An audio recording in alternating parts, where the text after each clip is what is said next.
Welcome to the Virginia is for Laughers podcast, brought to you by X2 Comedy. If you're looking to get more out of your Shenandoah Valley experience, then this is the podcast for you.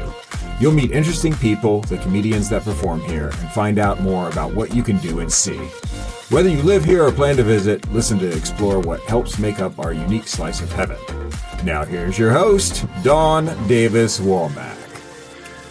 Hello, laughers. I'm excited to introduce you to these hilarious comedians. Christopher Cantrell is based out of Richmond, has hosted several comedy open mics at Brothers Craft Brewing, and is known for telling mostly non-sequitur, wordplay-based one-liners and loves hyphens.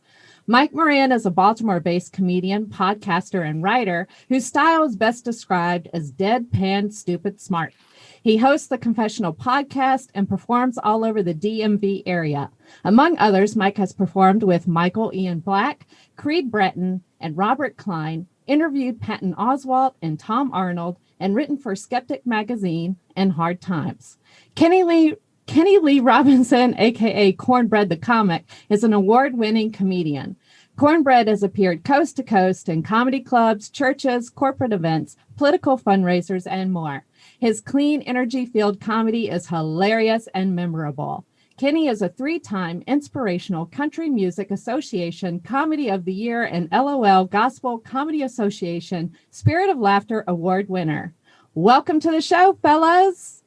Hey. Thanks for having us. Yes, it's so wonderful. I'm excited to have each and every one of you on here. You have performed for X2 Comedy before, and we're getting ready to have you come back real soon.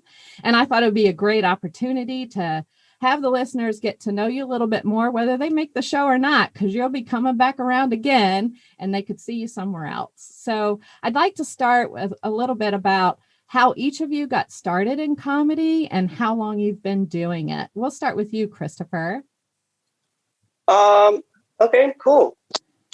Yeah, I got started in comedy. Actually, my first ever performance was a talent show at a community college.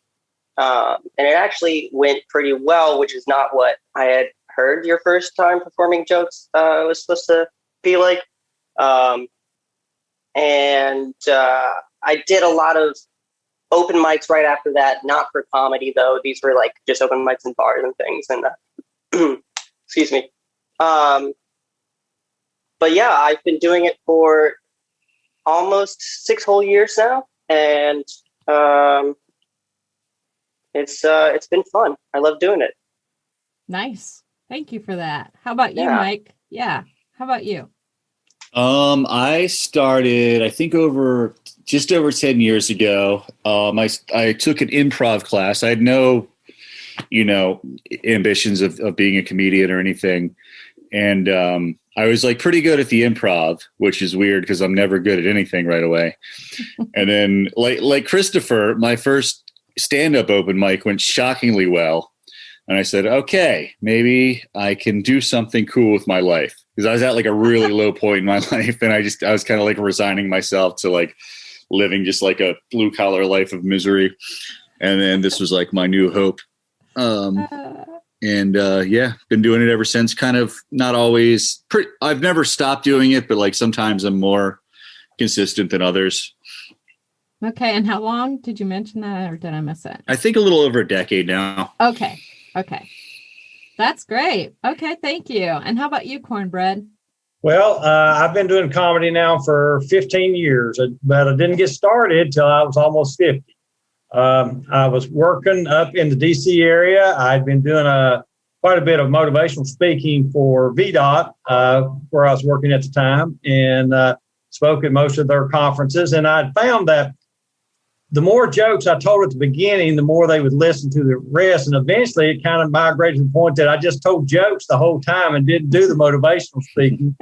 So I was sent to Northern Virginia to work for a 4-month temporary assignment. And I found out that the DC Improv had stand-up comedy classes. So I did 6 weeks of stand-up comedy classes, followed up by 4 weeks of joke writing classes, and did a couple of graduation shows and got to headline both those. And the guy that I was taking my classes from, he's a Vegas comedian now. He said, you're good, but before people are going to buy tickets, you need to do about 200 open mics. Oh my goodness. And I didn't know how I would do 200 open mics living in the Shenandoah Valley of Virginia. But things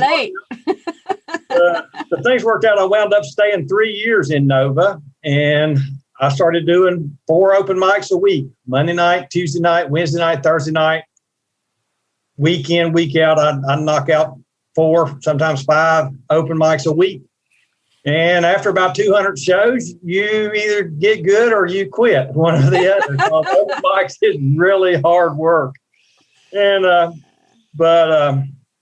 I did learn that I didn't want to do comedy clubs all the time. That is a hard life. And I have great respect for the people that do the tours of the comedy zones and up and down the East Coast and living out of a suitcase. That's really hard work.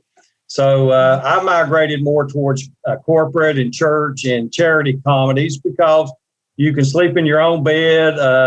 Generally, you don't get heckled at a corporate event, and they tend to pay better. So that's sort of how I migrated over into the areas that I'm in now.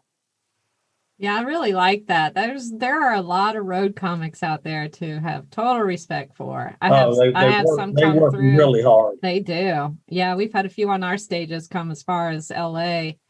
And it's, I got one young comic that's done quite a few shows for us who has slept in his car many a night. I've done shows with him. I know exactly who you're talking about. He is a road warrior. He is a road warrior. Yeah, absolutely. Mike, have you been on the road a lot like that in comedy clubs? No, I never really became a big club guy. Just like Cornbread was saying, that doesn't seem like my thing. Every now and then I'll start to dabble in it a little bit, and then I'll be like, nah, I don't want to. So I'm more of an underground kind of guy. I mean, I do a little traveling here and there. I've never been on like an official tour or anything, but I'll go pretty much where I'm asked. But I'm not trying to get in with the club circuit. Yeah. How about you, Christopher? Where are you traveling to?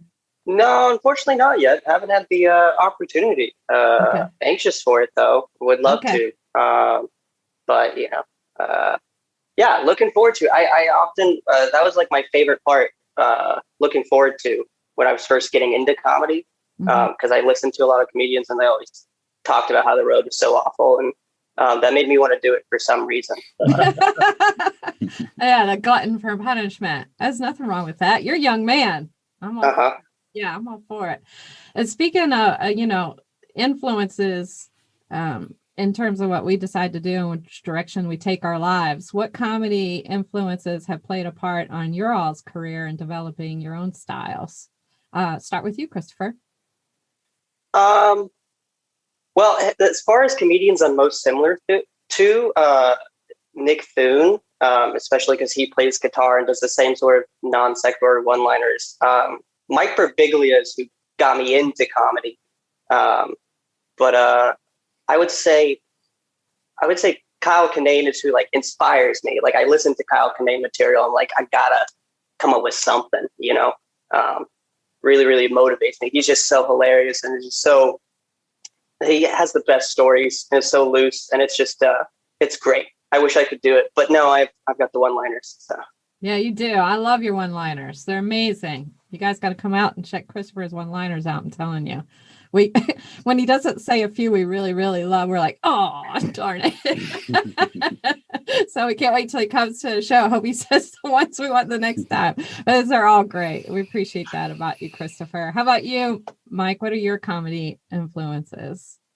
I would say David Letterman is really the one I got into as a kid. I was pretty shocked by such an alternative. Like I figured he was just another like late night old guy, kind of, just kind of like older people humor. And I was shocked by how alternative and weird he was. And that just, I don't know, that just really did it for me. And, I got into, I'd watch all the stand-up specials on like MTV and Comedy Central and everything growing up.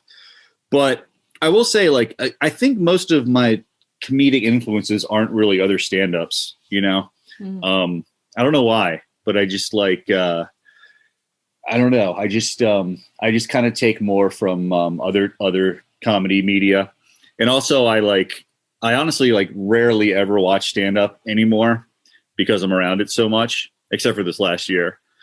But I've still just had so much of it in my life that I rarely feel like, watching a stand up special on Netflix or something like that. Yeah, I'm interested. You mentioned comedy media being more of an influence for you than the stand-up. So what kind of examples can you share with us? I would say the broadest one is just The Simpsons. Just growing up, that was like, I guess, kind of my real intro before David Letterman to like kind of alternative comedy, like not super weird, but definitely different.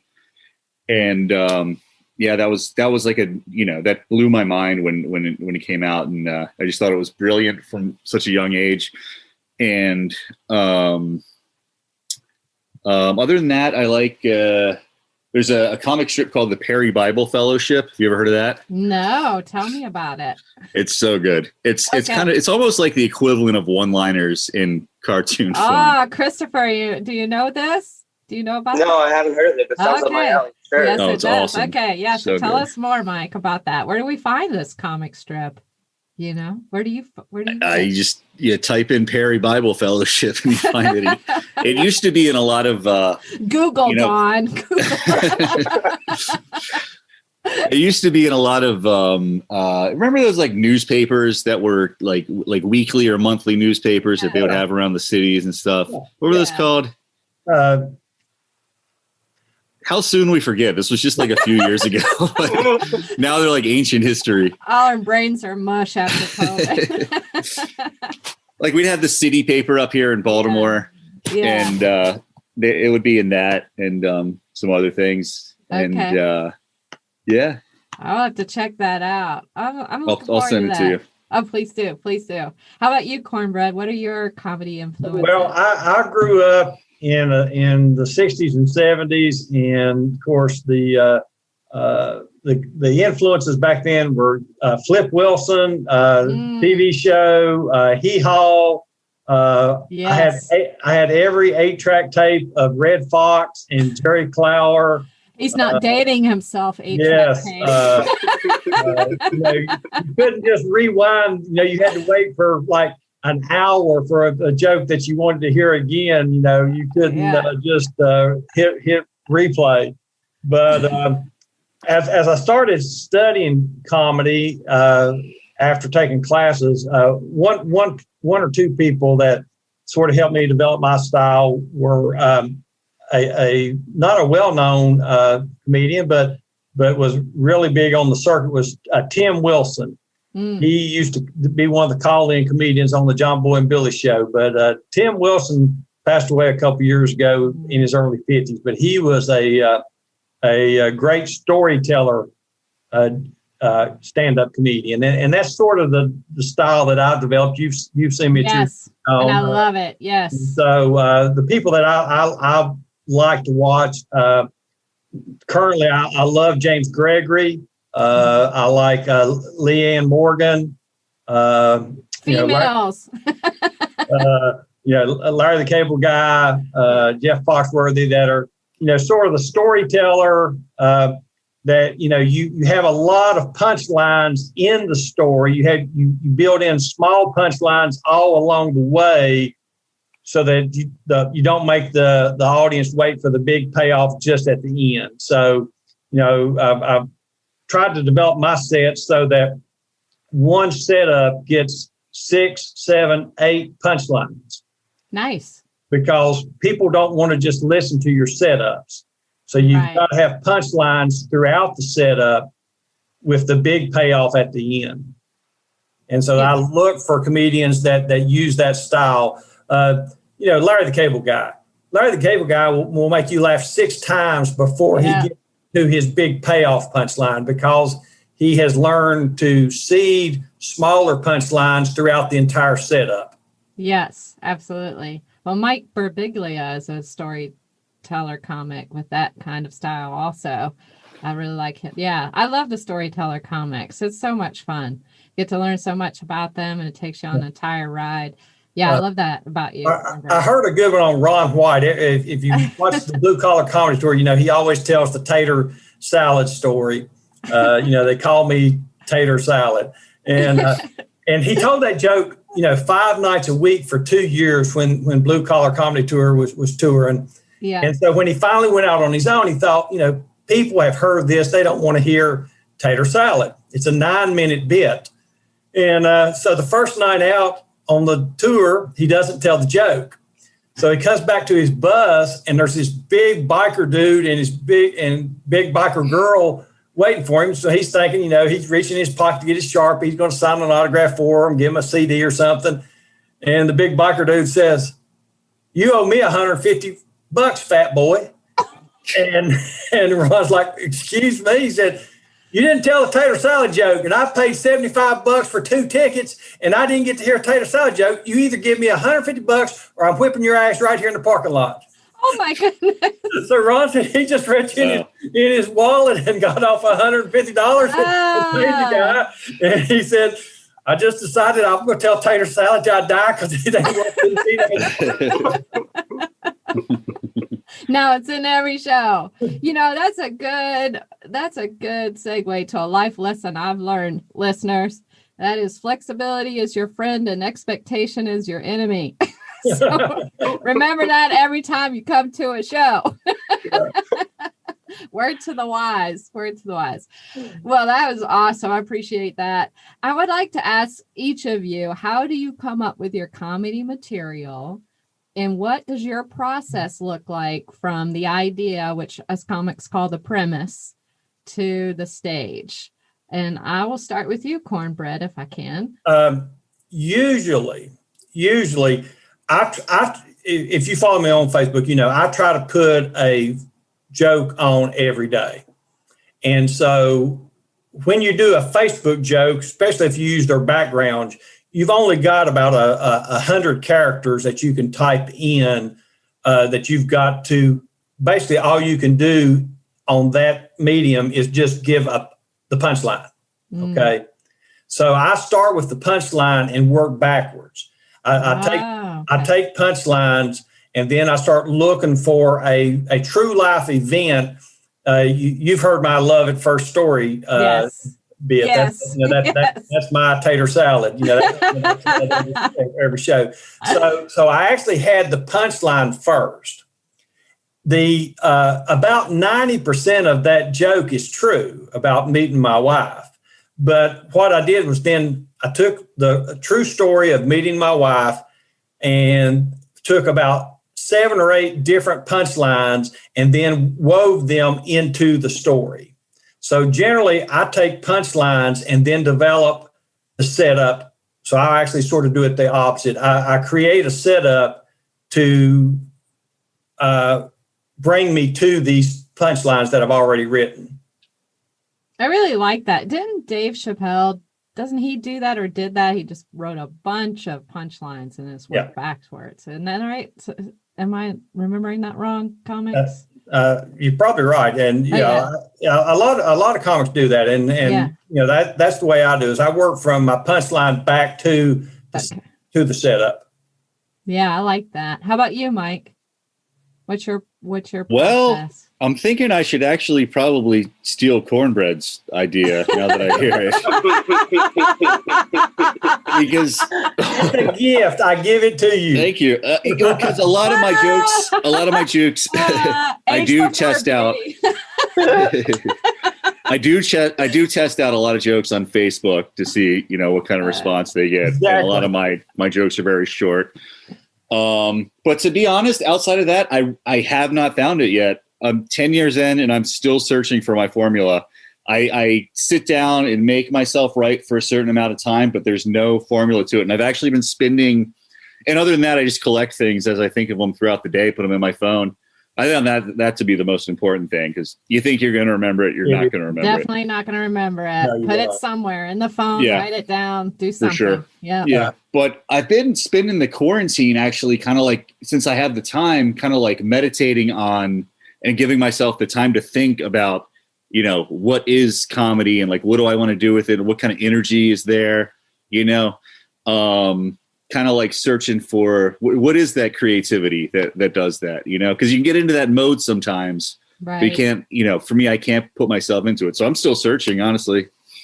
Yeah, I think it's very organic. And I feel that as we evolve, or at least for me, it kind of morphs into a process. I think Cornbread's mastered it for us, but you know, I'm an earlier comic too. I'm only 4.5 years in, and I feel like it's still creating my own process too. How about you, Christopher? For my one-liners, usually what it is I find like an everyday thing, kind of humorous, just as is. Mm-hmm. But I try and flip what somebody's expectations would be of me talking about that thing. Mm-hmm. Like a very recent joke is some people don't like name tags. I really like name tags because even if I forget my name, somebody else can remind me. That's good. Nice. I know. So that one, I love his brain. I like how it works. Thank you. Thank you.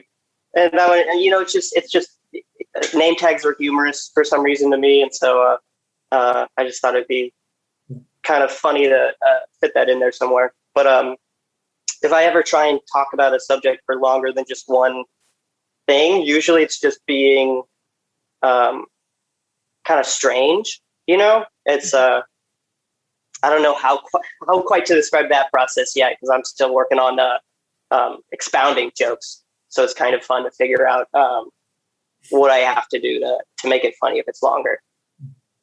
I love flip jokes. I love when you take the audience one way and they know exactly what you're going to say, and then you flip it on them, and that's the biggest payoff. That's my favorite type of joke. Whether I do it or somebody else does it, that's my favorite. And your deal right just there with the name tags. You know, most people hate the hello, my name is. You know, and so that's great.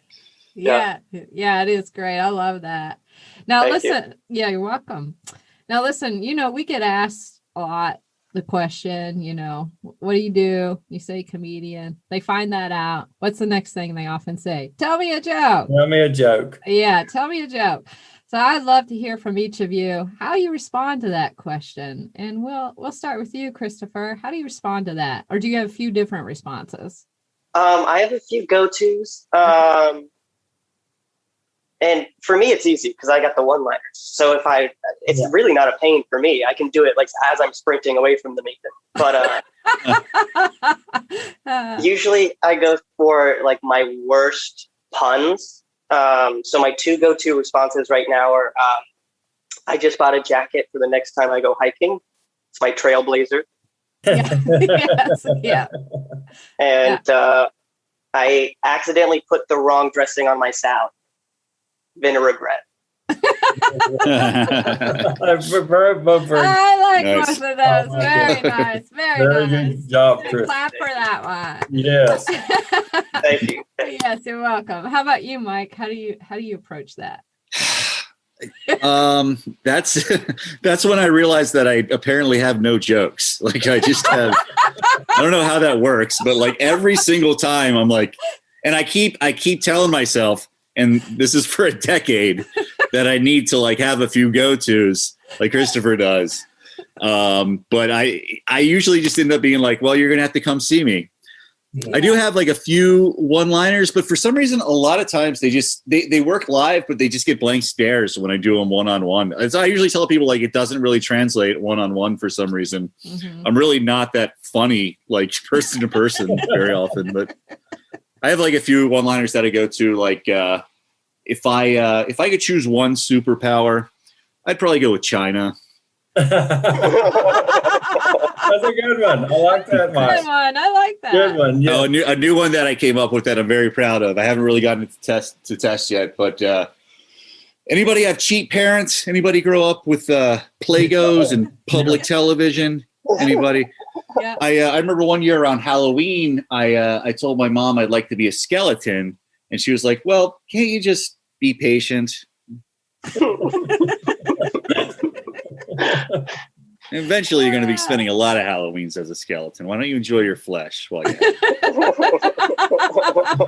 I like that one. I like that one too. That's so great, Mike. Yes. I love it. Those are great. How about you, Cornbread? How do you Well, handle that? I have a way of doing it that seems like I'll just do it. You asked me to tell you the joke. We just met, Dawn. Yeah. Oh, tell me a joke, Cornbread. Well, Dawn, I would, but we got Christopher and Mike here, and they don't know me very well. You see, when I start talking, people just naturally assume things about me. Like Mike, I can sort of tell by the expression on his face. He's thinking right now to himself, he's saying, this old boy's illiterate. Well, I'll have you know, Mike, my parents was married 3 weeks before I was born, so I'm not illiterate at all, okay? and now Christopher's thinking his parents was married 3 weeks before he was born.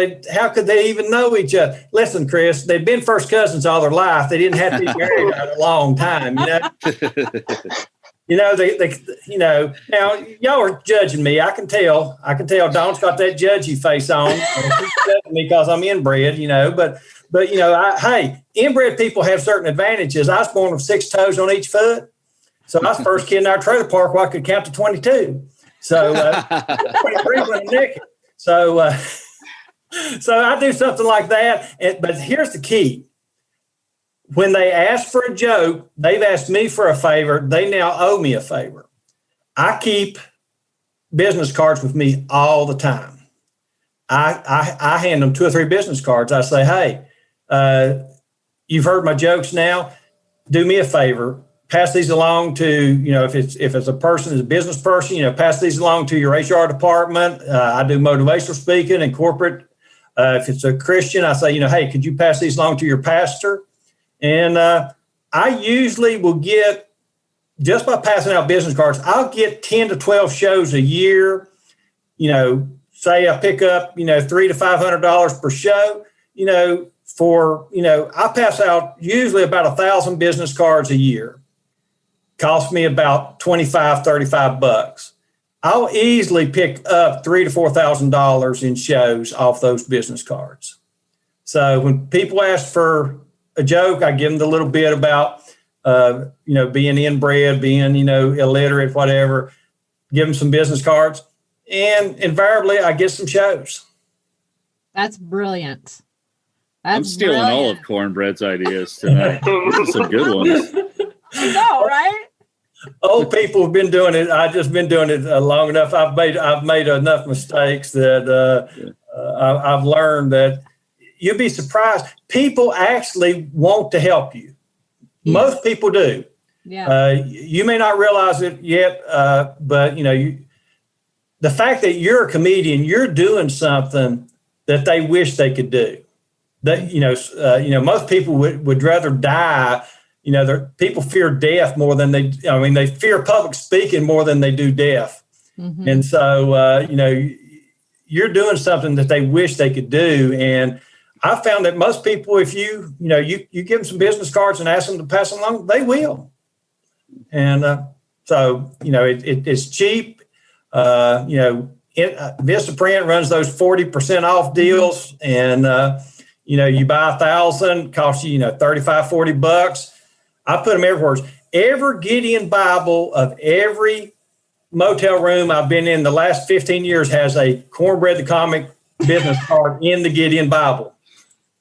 There's another idea, Mike. Yeah. Wow. You should be teaching marketing, business marketing, the comics, Cornbread. I think you just have most of the time you just ask. I was in Kentucky 2 weeks ago. Did 4 shows down there: Thursday, Friday, Saturday, and Sunday. At one of them, it was a church with about 20 singers. There was only 2 comedians on the show. After the show was over, I went over to the pastor. I said, he told me I did a good job. I said, hey, I'm going to be back in Nashville in August. I've got to come down. I'm going to actually be doing the warm-up comedian for the Huckabee show. And I said, I'll just be an hour away. Could I come back to your church? I noticed y'all have a Sunday night service. Can I come back and do the Sunday night service for a love offering? And he said, sure, we'd love to have you. And so, if I hadn't asked, I wouldn't have got the show. He wasn't going to ask me. I asked him. He gave me a show. So now I'm going to be in Nashville anyway. This is up in Madisonville, Kentucky, an hour and 15 minutes away. So while I'm in Nashville for the weekend, I pick up another show. Huckabee pays really good. This show won't pay as much, but, hey, it's better than sitting in the hotel on Sunday night. Yeah, I like that. You know what? If you never ask the question, the answer is always no. Yeah, that's actually something I have learned that I try to employ. It's like, if you want something, just ask. If you want to interview someone, you want to work with someone, you want to be part of a show, just contact the person and ask. That's actually how I met Dawn. I saw her poster around Harrisonburg and great. Just found her. Yeah. That's it. Yeah. And you've done several shows for us and you'll be doing several more. So I really like our connection. Yeah, this is this is great. I want to know now is we've talked about experience, we have different years of experience in comedy between us all, but there has to be some really cool, memorable moments so far, no matter how many years you've been doing it. I'd like to ask each of you, what's been the most memorable moment? Or most memorable bomb, whichever one you want. We'll start with you, Cornbread. Okay, I've had this something similar to this has happened several times, but the first time it happened, I knew why I do comedy. I was asked to do a 50-year class reunion down near Charlotte, North Carolina, high school. They were having a graduation for all the graduates that had graduated in the 50s and 60s because of their age, the size of the group had shrunk down, that just 1 year wouldn't be enough. So there was about 200 people there.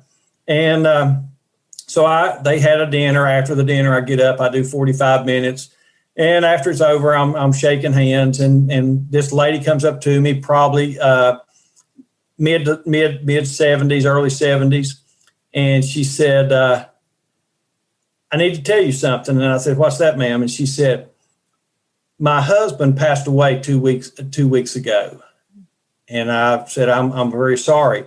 And she said, no, don't be. She said, he got cancer about 2 months ago after we had already bought tickets to come to this, that he was diagnosed with cancer. And he only lasted about 6 weeks. And he passed away 2 weeks ago. And I wasn't going to come, but friends and family encouraged me to come on.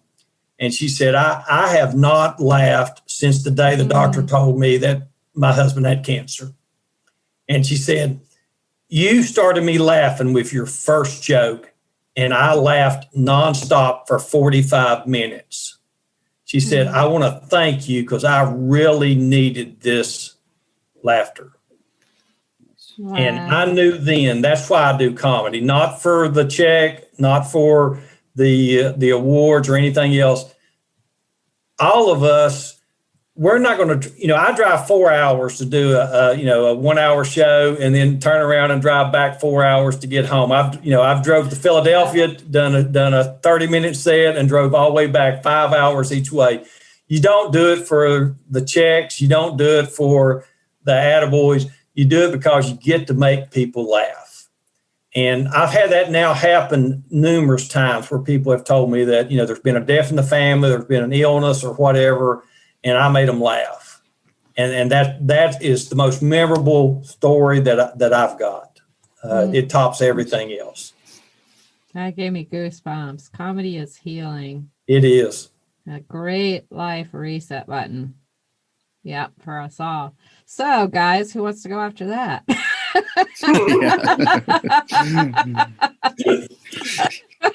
Come on, tell us about the little girl that. No one's ever been healed by my jokes. So mine make people sicker generally. But seriously, though, Mike, how about you? What's been? Well, yeah, just real quick with what Cornbread said, that's what I try to remind myself, like when I, get frustrated or I get like, what is the point of this? Or like everything's been written before. What is even the point of me? Do other people can do it better? I just remember it's about the whoever's in the audience experiencing joy for a few seconds at a time. Right. That's all it is. Whether even if they don't want to, you're going through a bad time and somebody makes you laugh for a few seconds, that's all it is. But I'll say my most memorable one, and mine is way more shallow than Cornbread's. It's also definitely a humble brag. But, when I started comedy, I was like I was just in a really bad, depressed place, just kind of existentially lost, and I found this thing, comedy, but then it was scary because I didn't want to put all my eggs into it and get all my hopes up and everything. And, and it was like, how do you even make a living doing that? It's just a lot of fear, a lot of conflicting feelings. And somehow the end of my first year is the first time I got to open for Michael Ian Black. And he not only told me I did a good job when I got off stage and like really kind of meant it, He went on stage and ranted for 5 minutes about what an asshole I was for doing so well before him and how he didn't like it. Great compliment. He was like cussing me out, and then he was even like, I said nice job to him backstage. I didn't mean it. And my brother-in-law got it on tape. So that was like my Rocky moment where it's like this thing that I was so scared about and like so insecure about, but at the same time so hopeful that maybe I could actually do this, and just like that was just like kind of my moment, I like that. Great story. I love that story. So good. Yeah. So good. How about you, Christopher? Probably when I saw Mike Birbiglia, I forget which, I want to say it was the new one. I saw him when he was in Maryland, and I think it's the new one where pretty early on in the set he has a pretty long bit on late people because his wife's a late person, and it's hilarious. It's really, really good. And I kid you not, people came to the show 45 minutes into his set. Not even like what? Not even like catching 10 minutes into a set or whatever, like almost end of the show. And he immediately calls it out and just spends like probably 10, 15 minutes talking to them about, why they're bad people and, stuff like that. It was great. It was great to watch. Yeah, to see. Yeah. Isn't it wonderful to see pros like that, that are big names, handle situations? I'm always in awe of that. It's incredible. Yeah, I love that story too. So good. I love it. I love when comedians do that. And I forget the gentleman's name, but there's a guy that used to be on Carson a lot, and he was at one of the seminars that I went to on comedy, and he was saying that one of the things that a really good comic does is he doesn't make it a presentation. He makes it a conversation. And if you think about it, all the comics we like, when they're on stage, it's not like they're on stage. It's like they're sitting on the couch with us, sharing these stories. Because if you think about it, when you've been around with your friends, you're sitting on the couch, you've had a few beers, and you get almost laugh hysteria just sharing stories. When a comedian can do that from the stage and create that type environment that he's having a conversation with the audience as opposed to a presentation to the audience, he's with the audience. That's the key.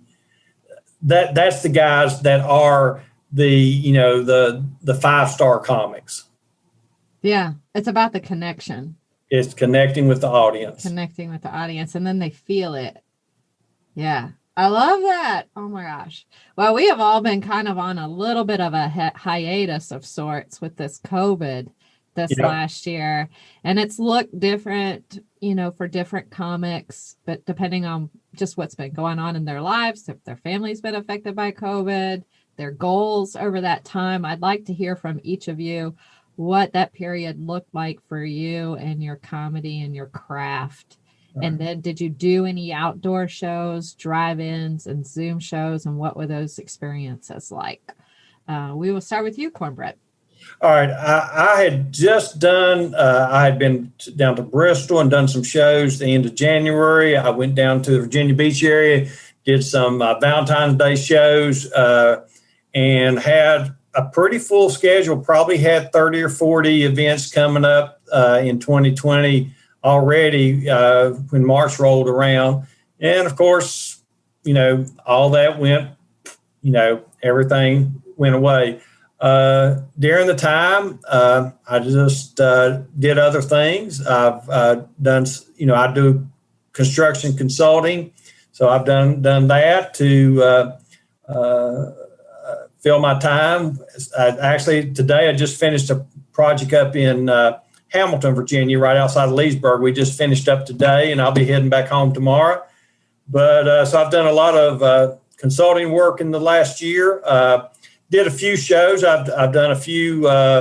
Actually, got paid a couple of times to do birthday parties on Zoom and do entertainment. But done a lot. I do the Maurice Brown show every other Monday with 4 or 5 other comics. We do a online Bible study with jokes, and that sounds fun. It does sound fun. I've auditioned for a new streaming service called Salt Flicks, and going to have a somewhat of a role there at some point when they get kicked off and get going. Like I say, 2 weeks ago, did my first live shows since 2020 when I went to Kentucky.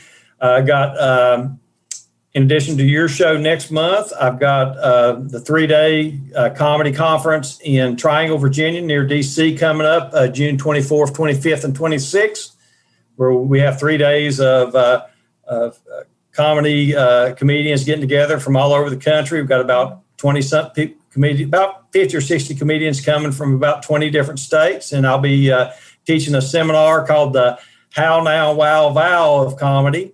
Be one of the seminars taught there. And then I've got shows so I got 4 days in Gatlinburg in August, followed by the Huckabee show, and then back to Kentucky. And then I'm be in Louisiana in September for a week. So things are picking up. Yeah, they are. Yeah, so picking up. People want to get out and see live entertainment again. Yeah, the shows we did in Kentucky were a lot of people and nobody wearing masks and nobody social distancing. So that was nice to see again. Yes, it is. That's cool. How about you, Mike? What's it been like for you? Well, first of all, I just wanted to take note that I just noticed that for Southerners, everything's an area, like you don't go to Virginia Beach, you go to the Virginia Beach area. Pennsylvania area. Oh, that's very true. That's very true. I just noticed that. I haven't done a whole lot. I'll be honest. I kind of liked the break. I've actually had kind of a rough few years with stand-up. Success-wise, it's gone better than ever. But there's some interpersonal kind of things that made me feel a little weird about it. So I was kind of ready for a break. And, I've done a few here and there. I did your show, Dawn, in, I think, Bridgewater, right? Mm-hmm. That's correct. And a couple other outdoor shows here and there. I'm doing, in 3 days, I'm opening for Shane Torres in Baltimore at an outdoor show. I think it just sold out, actually. Nice. Great. I'm happy about that. That's great. And I'm gonna try to bring my charity show back this summer. I've done it over Zoom a few times, but I want to try to get like an outdoor version. I'm still on the fence as to whether I should do indoor shows or not this summer. Yeah, I think do what you're comfortable with doing for sure. Yeah. Right now. How about you, Christopher? I did comedy. I moved to Richmond right before everything shut down, February of last year. And everything shut down like March. I had done comedy like maybe 3 or 4 before that. And I only did it twice after everything shut down. Once in Harrisonburg and once in Charlottesville. And then I didn't really want to do it until I was fully vaxxed, which it's been a little while now. So I've done 3 open mics, but I haven't done it in a long time, and it shows. And I need to get out there and do it much more often. Because definitely need to work some things out, Absolutely. Flex the muscles. Of course. That's true. Yeah, we're getting ready to go live again. More and more is happening. I'm excited about it. And I want to know what you are most excited. What are you most looking forward to in getting back and doing more live shows again? We'll start with you, Christopher. I'm most excited for the open mic that I host in Harrisonburg at Brothers Craft Brewing, because that's going to be a monthly thing every third Thursday. So I'm very excited to get that going again on a regular basis. And I'm also really excited for this farm gig, to be honest. Really talked it up. And I'm just excited to be there. Nice. Yeah. Oh, we're excited to have you for sure. Absolutely. And before I forget, though, let me ask, when you're doing the open mic at Brothers Craft Brewing starting the third Thursday, when is the kickoff for that coming up? What's the date? The date is the 27th, next Thursday. It's going to be an hour of paid comics up front and an open mic for the last hour. So people are not only putting together their best stuff, but also you get to see some people just try comedy. So it's really entertaining. Okay. And so this is an opportunity for anybody who's listening who might want to try their hand in comedy and live in the Shenandoah Valley area near Harrisonburg. You could go to Christopher Cantrell's open mic and give it a try. It's very supportive, Absolutely. Right? Very supportive. Absolutely. People will be very accepting of whatever you try to do. Wouldn't you agree, Christopher? Of course. And how many minutes do they get? What's the sign-up process look like? Can you speak on that just a second? Definitely. Okay. It would be 5 minutes unless you absolutely don't have 5 minutes. If you just want to try it and you only have 1 minute, 2 minutes less, that's totally fine too. And you can show up either at Brothers Craft Brewing before the show, or you can even reach out to me through social medias, which I think we're going to do that later. So I'll just wait until then. Okay, that sounds good. All right, so think about that out there. If any of you ever wanted to try it and you live in our area, that's a great, wonderful way to try. And I show up at those open mics too, because I'm always looking for new talent. And if you've got some talent and I could give you an open spot on a paid show, not necessarily open spots are necessarily paid, but what I'm saying is there's an opportunity to bring up and raise up more comics here. And I would just encourage you to give it a try. That's how I started, right? Yeah, I was at an open mic and you saw me and you're like, you know what? Yeah. I'll pay him to do some comedy. So, and now I'm on a podcast. So see, there we go. Creating a community of laughers here in Virginia. It's why it's called Virginia's for Laughers. Oh my goodness. All right, Mike, you tell me what you're most looking forward to in doing live shows again after this of sorts. To be a total suck up, I am also very much looking forward to the upcoming farm show. Yeah. And I really mean that. All the X2 shows I've done have been excellent so far. Always a lot of fun. I don't think I've had one bad moment at any of those.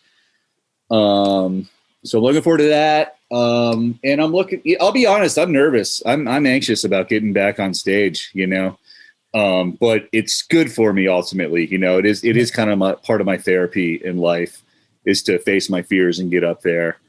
And so I'm looking forward to that feeling of walking off the stage again after a good set, Absolutely. I haven't ever seen a bad set from you, Mike. Well, you haven't seen that many sets.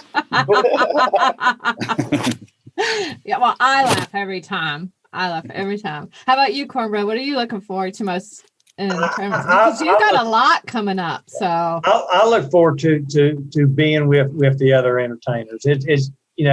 It's fun to go out with a bunch of comedians after the show's over. Go to IHOP or Waffle House. Someplace where the cook's outside smoking when you pull in the parking lot. That's where the best food's at. That's when you know it's a real restaurant. That's our real restaurant. If your cook is in the parking lot smoking a cigarette and kissing his girlfriend, you're going to get good food. So but there's so many tips on this show, people. It's full of wisdom. But I love the after. The show is fun. It's always fun to make people laugh. It's fun to have people tell you that you're funny and all that. But then I love going out and just hanging out with comics. Comics are the best people to hang out with because you sit around. Like I say, it's sort of that same atmosphere of sitting around on your couch laughing. When you get 3 or 4 comics together at a Waffle House at 2 a.m, it's just hilariously funny. The stuff that is not rehearsed or written down, or nobody is trying to, worry about setups and punchlines and all that. It's just a natural flow of just picking on each other and laughing at each other, and one joke breeds the next joke, breeds the next joke, breeds the next joke, and it just keeps. And sometimes they're not even funny, but just the fact that they're so absurd are funny. That's just my comedian high. I love that.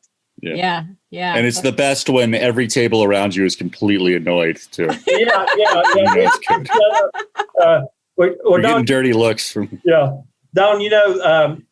These people. June Colson. I did her show. Yes. In Kentucky with her and Robert G. Lee and. June's great. Yeah. Yeah, and so we went to Smoky Bones after it was over, and we got in there about 11, and we didn't leave till 1:45, and that we laughed more at Smoky Bones than we did at the show. So that's the best part. Yeah, that is the best. It was kind of a fraternity sorority. Yes, absolutely. We get each other. Yeah. You're around people that are as weird as you are. Yes. My husband just said yesterday he was listening to one of the episodes with the comedians. He's like, there's something wrong with all of you. That is a true statement. It is, like I said earlier, it is our therapy. It is our therapy. Well, speaking of live shows, I want to promote what you guys are getting ready to do, which is come perform at an X2 comedy show at one of our new events. It's the Outdoor Summer Fun Series at One Tribe Farm. It is going to be the second Fridays, June through October. Our kickoff event is June 11th, and these comedians that you've been listening to on this podcast episode will be performing at that event. And it's going to be super fun because we are going to have fresh off the farm food by their chef, Chef Jordan, and then live music by the band VS. Then the comedy show, followed by more live music and food. So this is not something you're going to want to miss out on. They also have 10 cabins, little micro cabins on the property. So if you want to stay overnight, you can have a front seat to the show right off your cabin deck and enjoy all the festivities just steps away. So you're going to want to get those tickets so you can see Cornbread, Mike Moran, Christopher Cantrell, and myself as your host. And you can get those tickets right on the One Tribe Farm website. And one is not spelled out ONE. It's the number 1, tribefarm.com. Or you can go to x2comedy.com and get tickets. And find the event also on Facebook so you can get more information and tickets. Because you want the tickets. Don't they want the tickets? They want the tickets. Absolutely. They want to miss this. Absolutely. Buy 5. Right. Buy what? Buy 5. Yeah, Just buy do it. 5. Take a whole group of friends. Everybody's been Bring your creeped out. tribe to the One Tribe Farm. Oh, such good marketing. This guy, I'm telling you, you need to do some classes or something. I mean, he's a marketing genius over here. We're going to be using that in some upcoming posts. I'm going to steal that. Yeah. Thank you very much. Yes. So thank you guys. This has been great. Before we part, I'd like to ask each of you if you have any parting thoughts to share with the listeners, and also how they tell them how they can follow you on social media or otherwise, like if you have a website and that kind of thing. Cornbread, let's start with you. Okay. On Facebook, Kenny Lee Robinson, and there's another comedian. There's some other comedians out there with the same name, so that's why I use the Kenny Lee Robinson. And Cornbread, I have 2 Facebook pages, but one primarily. Then also my schedule you can find at www.cornbreadthecomic.com. It has mostly just my past shows because of COVID, but it does have everything that I've got upcoming in 2021 is listed at the top of the website. Is your YouTube clip on your website also? Because I just it is not on my website. If you go to my Facebook, I try to post a video of one of my better shows about every 2 weeks, so you don't have to scroll too far down to see me. Or if you go to YouTube and just Google Cornbread the Comic, there's some clips out there that you can see. Yes, he likes to wear colorful clothing. Yeah, I do like bright clothes. Yeah, he does like bright clothes. Bright clothes, simple mind. That's well said. Well said. How about you, Mike? How can we? I'm on Instagram at Mike_Moran_comedy.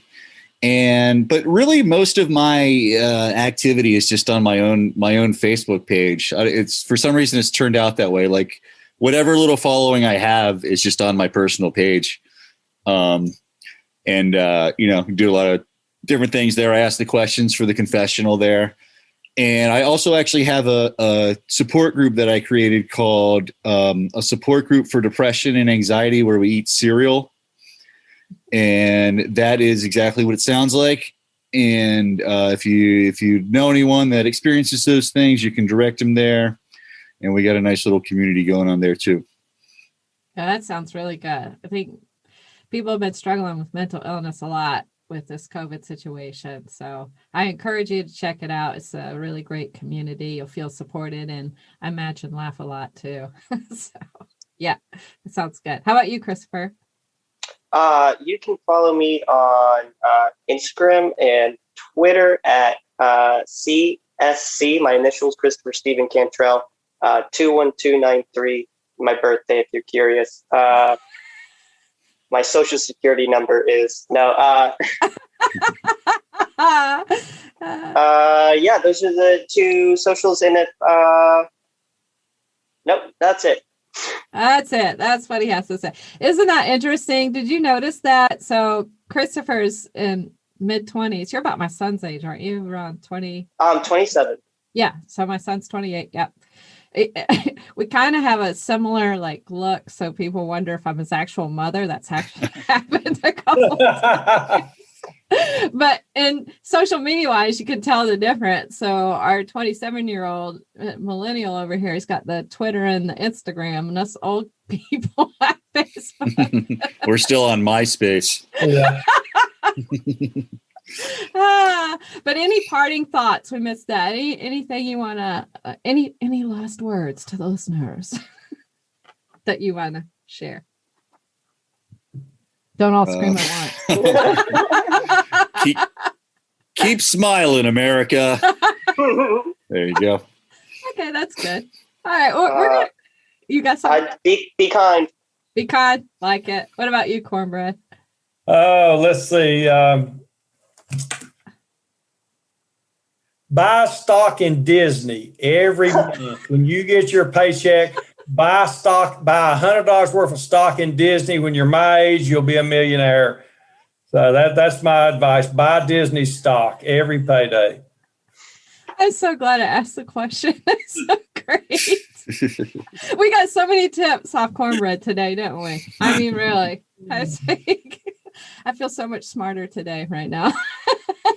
Well, thank you guys. And lastly, and most importantly, thank you for tuning in, Laughers. With all the podcasts out there you could have chosen, we are glad that you chose to be with us today. So thanks for listening. Until next time, keep smiling. Everyone say bye. Bye. Thanks for tuning in to this episode of the Virginia is for Laughers podcast, brought to you by X2 Comedy. We'll be dropping a new podcast every Wednesday at 4 p.m. Eastern Standard Time, so check back for another uplifting episode. Come to an X2 Comedy show or let us bring a show to you. To find out more, head to x2comedy.com. Be sure to share us with a friend. Until next time, cheers.